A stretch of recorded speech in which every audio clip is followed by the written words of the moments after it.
Anyone can arrive into London at Victoria Coach Station, very affordable. You're 100 metres from historic and famous Chelsea. Victoria, from the Victorian age perhaps to confuse you so, Chelsea isn't overrun. It's a little bit further through this very expensive part of town to get to King's Road, but not very much. King's Road, famous in the 1960s and 70s, is a fashion place. Mary Quant invented the miniskirt, and, or did she? The Victorian Albert Museum nearby would be able to put you straight. Vivienne Westwood and Malcolm McLaren established the punk look popularised by the Sex Pistols, but way before the Rolling Stones in the 60s, 100 years before. And there's a Tate exhibition of the Rossettis at the moment. John Ruskin's Stones of Venice, I read cover to cover at architectural school. William Blake, you'll be familiar with if you're of a miserable frame of mind. Turner, our national painter, who's got a memorial in St Paul's Cathedral just to give some weight. Whistler, Lizzie Sedal, of the Rossetti's fame. Well, there's Hogarth, but that was some time earlier. He's now in the Soane Museum rather than the Tate. And Charles René Mackintosh. We were all rather fond of Janey Walker. Rawls restaurant of Maiden Lane is perhaps the oldest restaurant in London. There's Nakatory Coffee House, which was famous at the time when Pugian was designing Westminster Abbey. Palace of Westminster, beg your pardon. Houses of Parliament to your eye. But until early 1700s there was very little in the Chelsea area. Viscount built it all with a river view. And then, 100 years later, the Thames got narrowed and Chelsea Embankment got built. We wouldn't have the beautiful mannered building that is Swan House. If you ever get to go inside, you should. Beautifully proportioned from the outside too. A loose link to France, the French lieutenant's woman. It's partly set in Chelsea Embankment. Have a little look when you first arrive into town. Don't get intimidated away and channelled to the train station. Heading north towards Regents Canal, you might go through Earl's Court, and you may be fortunate enough to pass what is a major trunk road now. On the second floor, glazed artist studios from the Edwardian era. Beautifully proportioned and detailed. Taking advantage of the consistent north light, so the artists weren't forever chasing shadows for their portraits. They spent enough time chasing their muses, taking how the other half live in perfectly clipped Holland Park, and then head for Portobello Road. There's the market there. It doesn't have the Caribbean influence quite the same as it used to. There's the bookshop there for your film.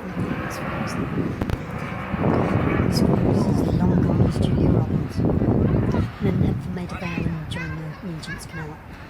Trace it all the way to Hoxton. Or Hoxton really, near Shoreditch, in Spitalfields. Missing out Hackney, Bethnal Green and Victoria Park and the Stratford Olympic stuff. But you will go through Camden and Islington. And skirt Regent's Park and its zoo. You may well have walked through Hyde Park and the Serpentine from Chelsea straight to Maida Vale and Little Venice.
your hands up. Paris or London?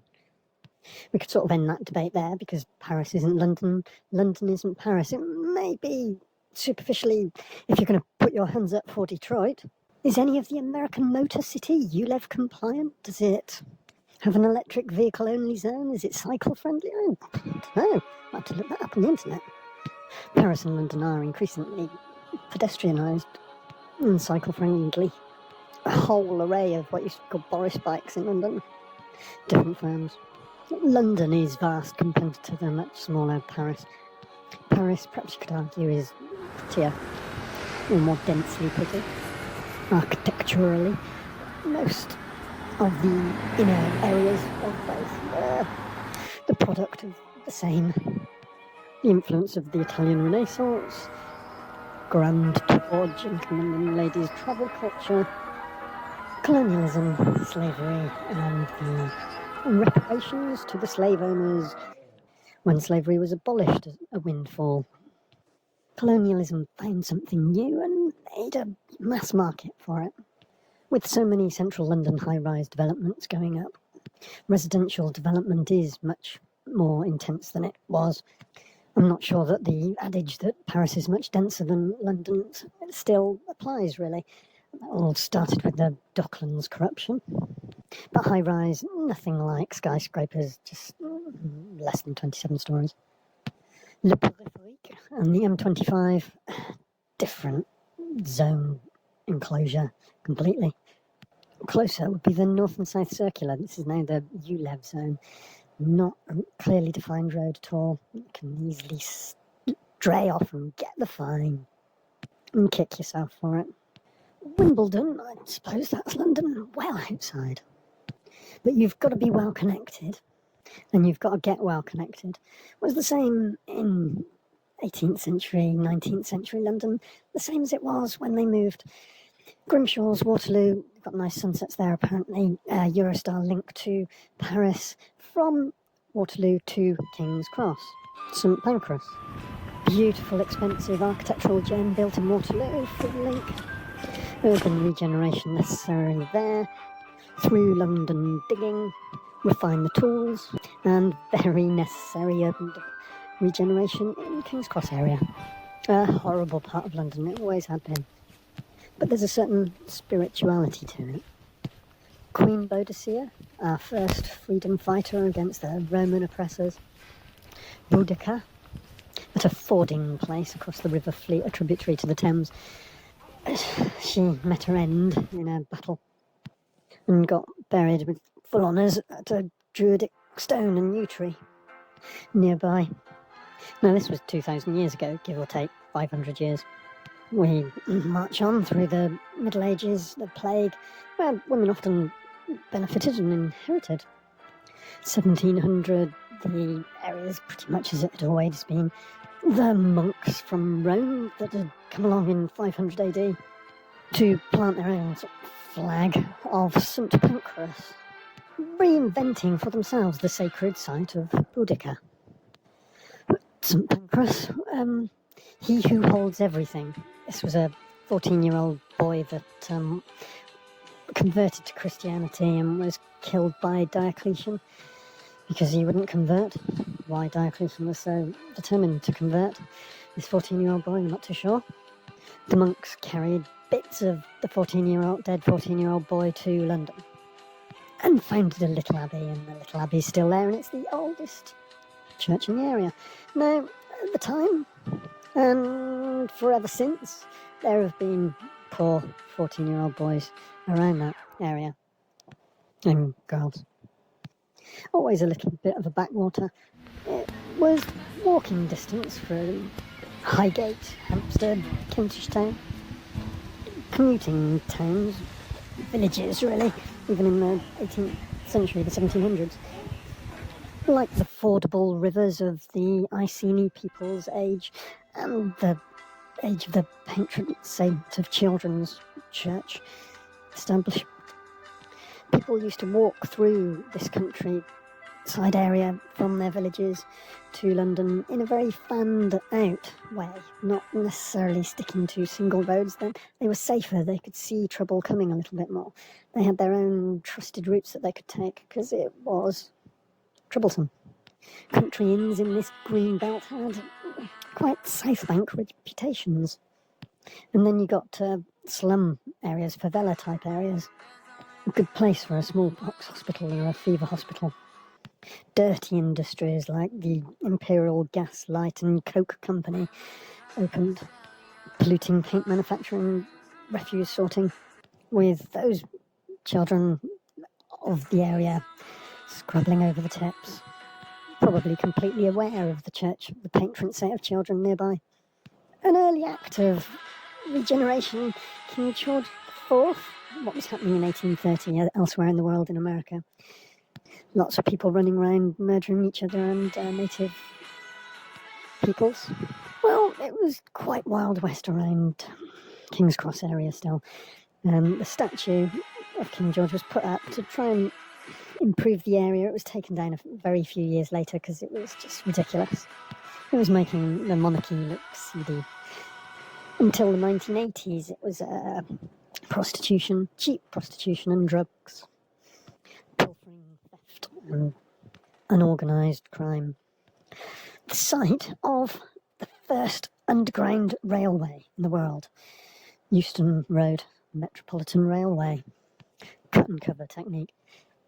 The first tube trains were steam trains. Now I'll take a moment to take you back to the burial site of Queen of the Iceni, Boadicea's resting place. Rumour has it, and this has fed into our internationally renowned Harry Potter story.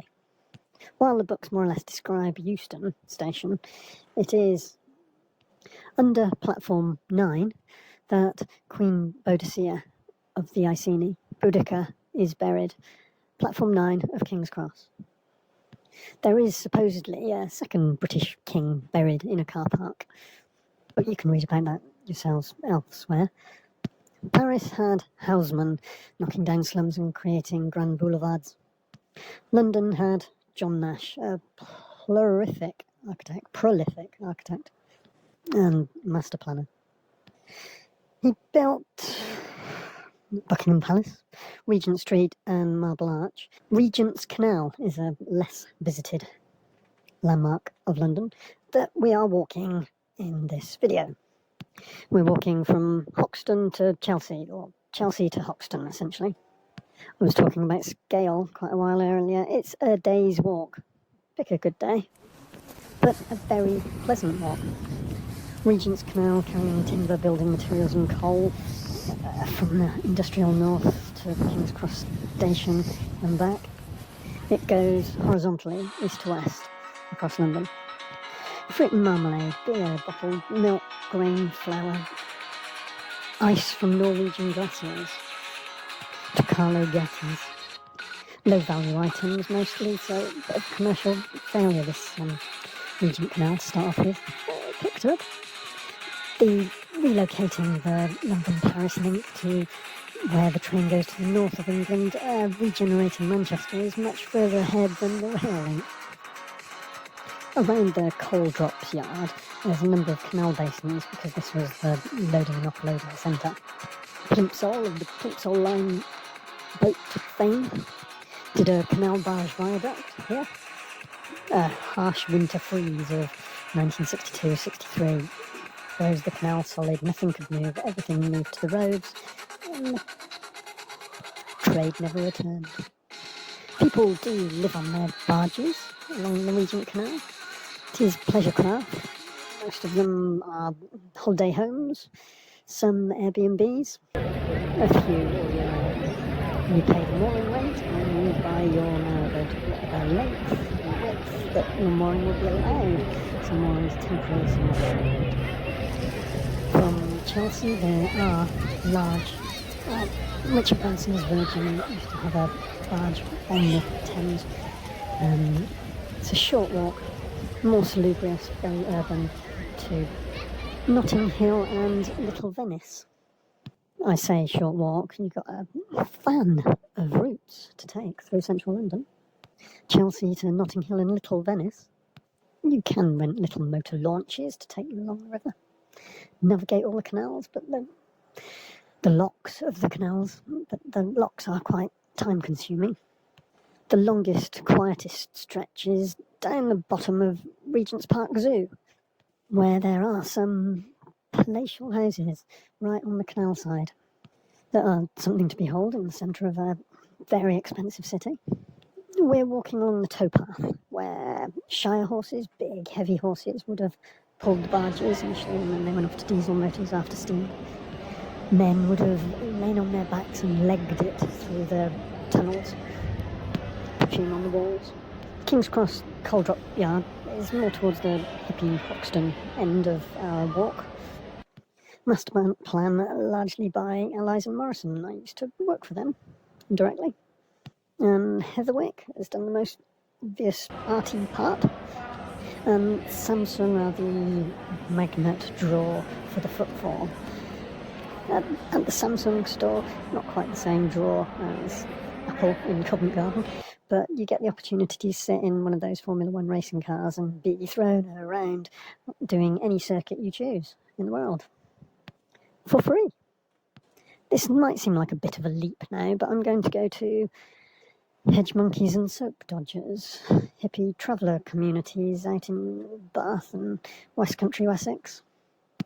Free parties out in a field in Oxfordshire. Early rave culture. Where the drugs come from, I really don't know, but that's what it was all about, really. But for the first time, for a huge number of people, something more than chasing girls. Getting hit back, something was guaranteed. But the sense of community was too subversive for the establishment's parents. And these free parties, mostly, in the middle of nowhere, you get connected and all meet in a motorway service station or something and then off to the venue, kept secret until the last minute. And budding small festivals got outlawed on safety grounds. I myself fell off a first floor podium up with the dancers, flat on the back, lots of fuss made over me, nothing more, a bit bruised, but spinal and brain injuries were never real. Fairly distracted with enjoying myself, just plain sober, feeding off everyone else's enthusiasm, whistles and Vicks vapor rub, and plenty of hydration. Outlawed this sort of culture in the centre of London, moved to the rundown, decay, basically crack den area of King's Cross. Crack dens and prostitutes. That's what King's Cross always has been. So these parties organised in the coal yards, basements, a real sausage fest, mainly blokes going, alcohol not really needed, licensing not such a problem, the steam coming off so many bodies in an enclosed space, hitting the ceiling and dripping down, laced with coal and coke soot, a slick tar that stained your clothes as you were out clubbing, dancing the night away. If you didn't get robbed on the way in, you'd probably get robbed in the morning on the way out, if you hadn't been robbed by the bouncers while you're there. Girling groups, really, would be the thing. Also, women did start to go, and really quite famous for its dingy decrepitness, its dereliction, its cracked down atmosphere. All the stars wanted to visit and perform there. But by then, of course, it's missed its real moment, and it's all been cleaned up and the walls painted. But no real investment at all. These blokes would go on a Sunday then at about 12 o'clock to the church, which a load of Australians had organised. A few strippers to encourage local girls to bear themselves for a baying crowd, huge hall. Agents provocateurs, pretending we're just like you, we've never been up here before either. But once the pay-in starts to grow and the bouncers start to get a bit beyond themselves, it's time to leave the scene. get back to the hedge monkeys and soap dodgers travelling community. Quite distinct from gypsies, not allowed to stay on designated gypsy sites. The council will tip you off. Swiss Cottage I used to work. I used to be able to walk over Primrose Hill to Regents Park, Camden, where I worked in an architect's office. An hour's fast walk, but that would have been the same life that people would have known in Hampstead, Highgate, Kentish Town. Slightly further and slightly less reward, but it's very pleasant walking through London to work if you can afford the central rents. Shepherd's Bush, Kensington Arena, and Notting Hill. To work in Notting Hill, very pleasant walking through Holland Park. I will give a thorough recommendation for walking Regents Canal, especially on a sunny day, but you might be a bit disappointed with Little Venice.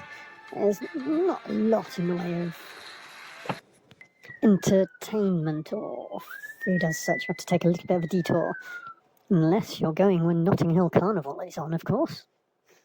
But Little Venice, as salubrious as it is a little bit bland and lifeless. Super rich that never live there. Investment properties avoiding wear and tear.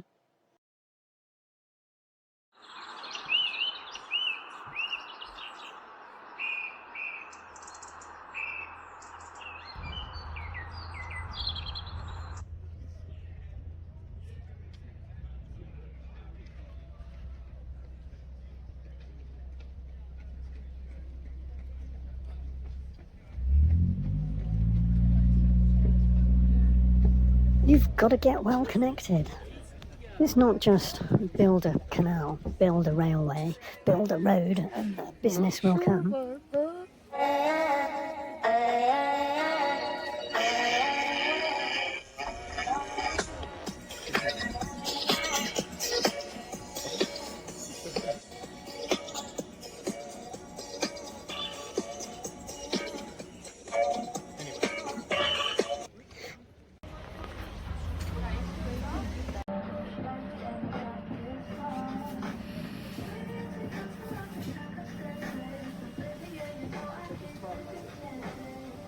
You've got to get well connected. You've got to be organised.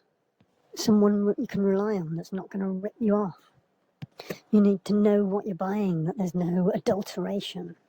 Like adulteration of food in the sand, in the sugar, sawdust in the grain, milled grain. This was outlawed in Victorian times, but it's returned to us in a more complicated technical form. I mean, it's what the street has always known.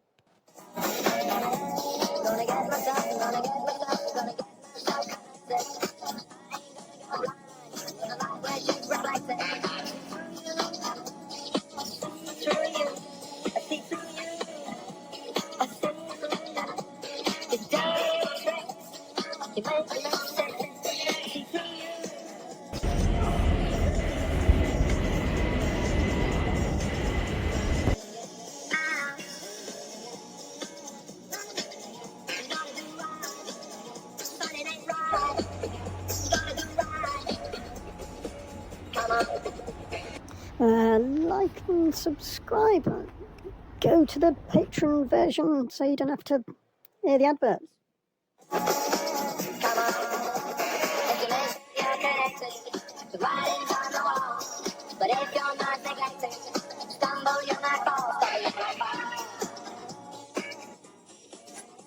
And this culture was used to sell mobile phones by the biggest network provider of the time. Pages were no more.